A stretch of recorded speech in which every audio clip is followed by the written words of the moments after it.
when I first heard that I was gonna be in a movie with Viggo Mortensen, I was like, oh my gosh, because I knew him from Lord of the Rings. I was such a big fan of him, and then I was like, when we were at Washington and we were doing like all this and we were waiting, we were at filming because not everyone was there, and like Nicholas wasn't there, and then the day that Viggo came, this was like practice where we all had this was like right before we shot the movie, because the parts where we're like around the camp and we're all playing the songs and stuff, we had to kind of practice playing guitar and like kind of know our way around the music.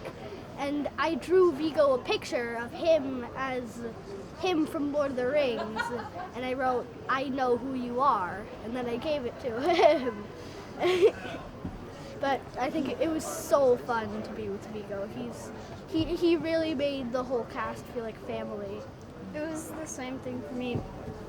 Also, like Charlie, that when I heard of him, I was like, Lord of the Rings, I'm going to meet Aragorn. Mom, Dad, I'm going to meet Aragorn. Oh my God, this is amazing. But then, and then like he finally got there. He wasn't there for like the first, but I remember, and Charlie did give him that awesome drawing. I was a little nervous because I was like, oh my gosh, it's a movie star. But actually, he was very kind and friendly, a little bit shy, but really kind and friendly. And then he got really warm and friendly to all of us, and it was like a big, big, happy family. Oh, Matt, all of the set, I echo all of that. And then, I mean, just sort of working with him though was amazing. With like, he's so involved in like so much of the process out as an actor. He's also helps with the set, and he has an understanding of editing and costume. He brought so much himself, like physically, like brought so many props, like the canoes, like loads of clothes for everyone to use. He built the garden around the teepee where we live, and it's so just watching someone who's so involved with other aspects of the set, and therefore that kind of complements his role as an actor as well, was what I think we all learned from him. No. It's like, so we actually got there 2 weeks earlier so that we could go to this training camp where we did rock climbing and like yoga and archery classes. And then we did one of my favorite things, probably all of our favorite things.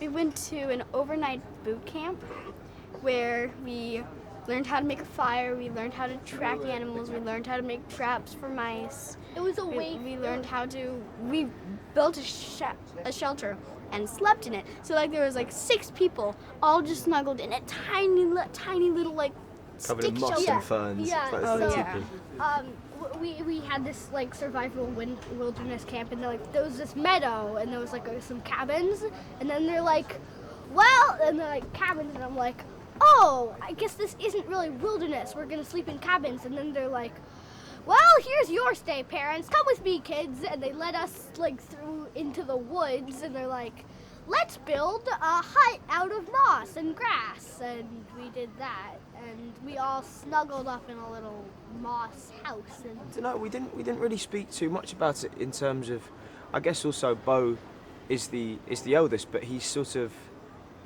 there, but he's still, I don't know. I mean, we're all that's the whole thing. The family are united and there's equals, so there isn't really necessarily that much of a hierarchy. I think there's a sort of natural responsibility that comes with him being older. But in terms with his relationship with Viggo, I guess the whole point of it is so much is unsaid until there's a sort of revelation later on.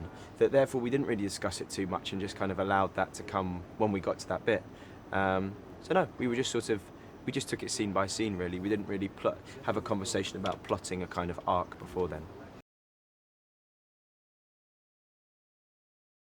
森に暮らすへんてこな家族。